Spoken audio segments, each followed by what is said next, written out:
Hello दोस्तों। तो स्वागत है आपका एक और नए वीडियो में। और आज हम पढ़ने वाले हैं चैप्टर जो कि आपका फिज़िक्स का यानी भौतिकी का चैप्टर है और जिसका नाम है गति। तो सबसे पहले थोड़ा सा जान लेते हैं कि चैप्टर किस बारे में है या क्या है, उसके बाद हम चैप्टर को स्टार्ट करेंगे। और उससे पहले आपके कोई क्वेश्चंस हैं तो आप कमेंट में क्वेश्चंस पूछ सकते हैं, और आपको वीडियो कैसी लगी वो भी आप कमेंट करके बता सकते हैं भाई। तो चलिए चैप्टर के बारे में डिस्कस करते हैं। गति यानी मोशन। अब आप सबको पता है कि गति क्या होती है, बट किसी को उसकी वैज्ञानिक परिभाषा के बारे में पता नहीं होगा। तो चलिए हम देखते हैं गति क्या होती है। तो सबसे पहली चीज़, आप सब लोग चलते हैं, कहीं ना कहीं चलकर जाते हैं, पैदल चलकर जाते हैं या मोटरसाइकिल से जाते हैं या कार से जाते हैं या साइकिल से जाते हैं। तो जिस भी चीज़ से आप चलकर जाते हैं या आप एक जगह से दूसरी जगह जाते हैं, तो इस प्रक्रिया को गति कहा जाता है। इस प्रोसेस को हम गति कहते हैं। अच्छा, तो एक जगह से दूसरी जगह जाने की जो प्रक्रिया है वह गति कहलाती है। अब ये इतना आसान नहीं है कि आपको ऐसे ही ये समझ में आ जाए कि एक लाइन की परिभाषा आप बता सकें कि भाई एक जगह से दूसरी जगह जाने की प्रक्रिया को गति कहते हैं। ये इतना भी आसान नहीं है। तो हम समझने की कोशिश करते हैं कि गति को और अच्छे से कैसे परिभाषित किया जा सकता है। देखिए, गति में कुछ चीज़ें और होती हैं इस परिभाषा के अंदर, उनको हम समझने का प्रयास करेंगे। जब आप एक जगह से दूसरी जगह जाते हैं तो एक तो आप एक जगह से दूसरी जगह जाने पर कुछ दूरी तय करते हैं, कुछ डिस्टेंस कवर करते हैं, और दूसरा उस दूरी तक जाने में आपको समय लगता है यानी टाइम लगता है। तो गति इन दोनों से ही संबंधित है और इन दोनों के ही आपसी संबंध से गति को अच्छी तरह से परिभाषित किया जा सकता है। तो चलिए देखते हैं कि क्या परिभाषा आती है गति की। दैनिक जीवन में हम कुछ वस्तुओं को विराम अवस्था में देखते हैं। विराम अवस्था यानी रुकी हुई स्टेट, जहाँ आप अभी बैठे हैं उसको विराम अवस्था कहते हैं। जैसे आप टेबल पे बैठे हैं, कुर्सी पे बैठे हैं या लेटे हुए हैं, बेड पे बैठे हैं, यह आपकी अवस्था विराम अवस्था होगी। जैसे आपका फ़ोन जो है किसी अलमारी पर रखा हुआ है वो विराम अवस्था है। जैसे आपका फ्रिज रखा हुआ है किसी जगह पर, वो विराम अवस्था है। जैसे आपकी किताब कहीं पर रखी हुई है तो वो विराम अवस्था है। और कुछ वस्तुएं गतिमान अवस्था में होती हैं यानी चलती हैं या चलती रहती हैं। जैसे पक्षी उड़ते हैं तो गति कर रहे हैं, मछलियां तैरती हैं वो भी गति कर रही हैं, और रक्त यानी खून आपकी प्रवाह शिराओं और धमनियों में होता है तो वह भी गति करता है। मोटरसाइकिल चलती है, यह भी गति है। परमाणु, अणु, ग्रह, तारे, आकाशगंगाएं सभी गतिमान हैं, सभी गति करते हैं, कोई रुका हुआ नहीं है। हम प्रायः यह समझते हैं कि कोई वस्तु गति में तभी होती है जब वह समय के साथ अपनी स्थिति को परिवर्तित कर सके। ये आपकी प्रॉपर परिभाषा आती है। जब कोई वस्तु समय के अनुसार अपनी स्थिति परिवर्तित करती है तो उसे गति कहा जाता है। यानी कि समय के अनुसार स्थिति परिवर्तित करना माने आप अभी मान लीजिए आप कहीं पर बैठे हैं, किसी जगह पर बैठे हैं, अपने घर में ही किसी जगह पर बैठे हैं, और थोड़ी देर बाद आप वहाँ जगह से उठकर किसी दूसरी जगह पर जाकर बैठ जाते हैं, तो आपने गति की, क्योंकि आपने समय के अनुसार अपनी स्थिति को बदल लिया, तो आपने गति की। वो आपकी प्रारंभिक जगह थी और दूसरी जगह जहाँ आप बैठे वो आपकी अंतिम जगह हो गई। तो इस प्रक्रिया को गति कहा जाता है। तथापि ऐसी कई अवस्थाएं हैं जिनमें गति के अस्तित्व के प्रत्यक्ष साक्ष्य नहीं मिलते। बहुत सारी ऐसी परिस्थितियां भी हैं जहां पर आप नहीं समझ सकते कि वास्तव में गति हो रही है या नहीं। क्योंकि देखिए, आप हवा को गति करते हुए नहीं देख सकते, हवा आपको गति करते हुए नहीं दिखाई देती। आप उसे तभी समझ पाएंगे या समझ सकते हैं जब धूल उड़ती है, तभी आपको पता चलता है कि हवा चल रही है। या फिर पेड़ों की शाखाएं या पत्तियां हिलने डुलने लगती हैं, तब आपको पता चलता है कि हवा चल रही है। आप ऐसे ही तो देखते हैं, मान लीजिए आपको पतंग उड़ानी है तो आप क्या देखते हैं ऊपर जाके कि भाई हवा किस तरफ चल रही है, और वो आपको कैसे पता लगेगा? वो आपको पता लगेगा कि पेड़ किस तरफ झुके हुए हैं, या धूल किस तरफ उड़ रही है। तो इस तरीके से आप पता लगा सकते हैं कि हवा की गति किस दिशा में है। चलिए आगे देखते हैं, सूर्योदय, सूर्यास्त और मौसम परिवर्तन की परिघटनाओं के क्या कारण हैं।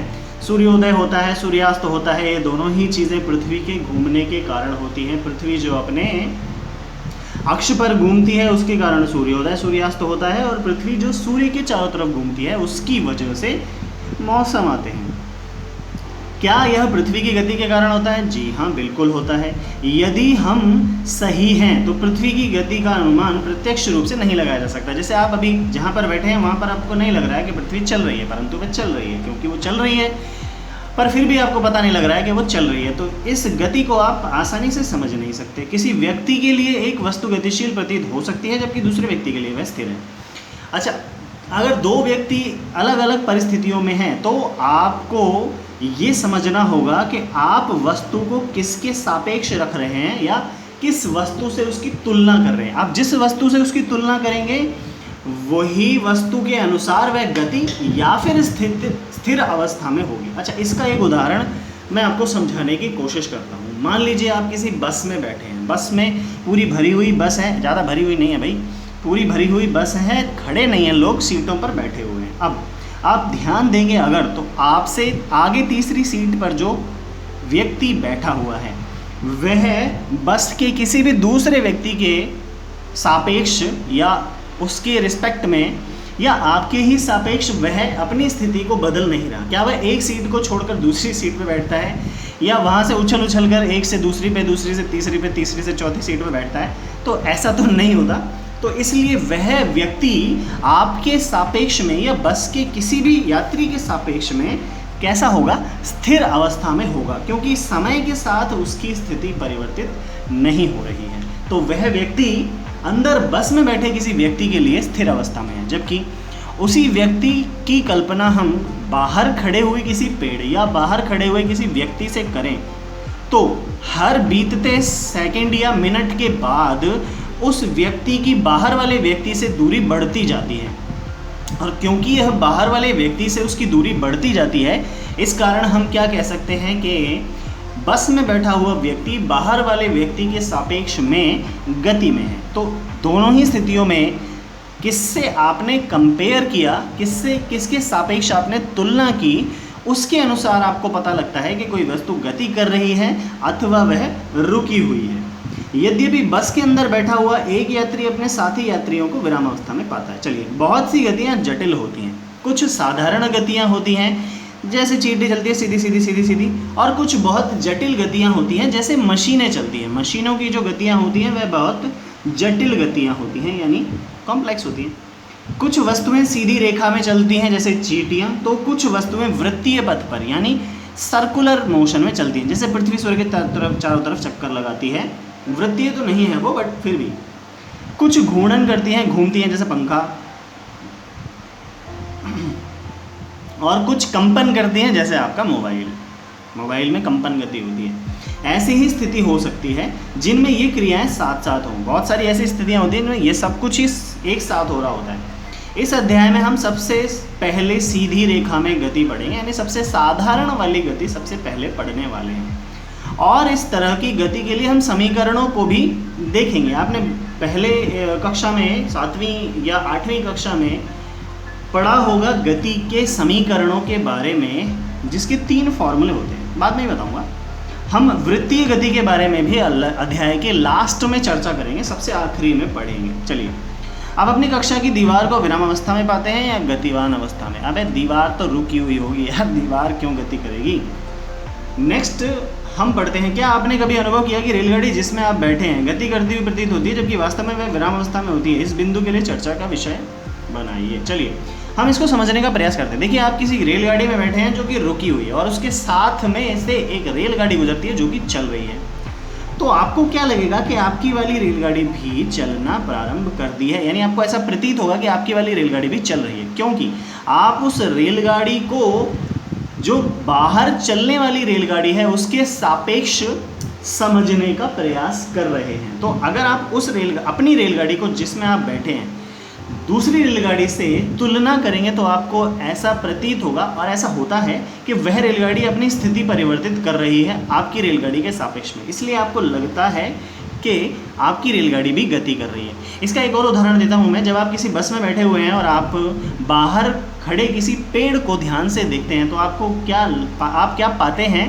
कि जैसे जैसे आपकी बस तेज़ी से आगे बढ़ना प्रारंभ होती है, वैसे ही वह पेड़ तेज़ी से पीछे जाना प्रारंभ होता है, परंतु वह पेड़ तो उसी स्थिति में रुका हुआ है। तो ये सेम उदाहरण है उस रेलगाड़ी वाली परिकल्पना का। चलिए आगे बढ़ते हैं।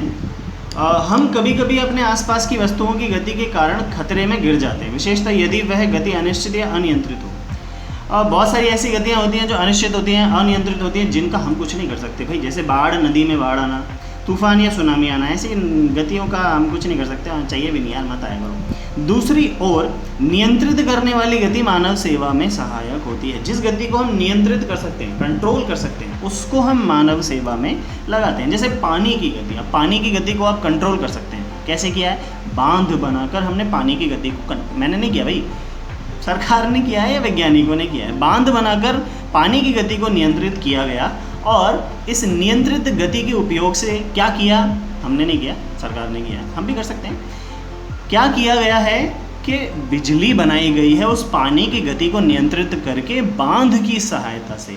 तो इस तरीके से विभिन्न प्रकार की गतियों के बारे में आपने समझा और गति की परिभाषा को भी आपने ध्यान से समझा होगा। मैं आपको एक बार और रिपीट कर देता हूँ। गति की परिभाषा क्या होती है कि किसी निश्चित समय में तय की गई कुल दूरी को गति कहते हैं।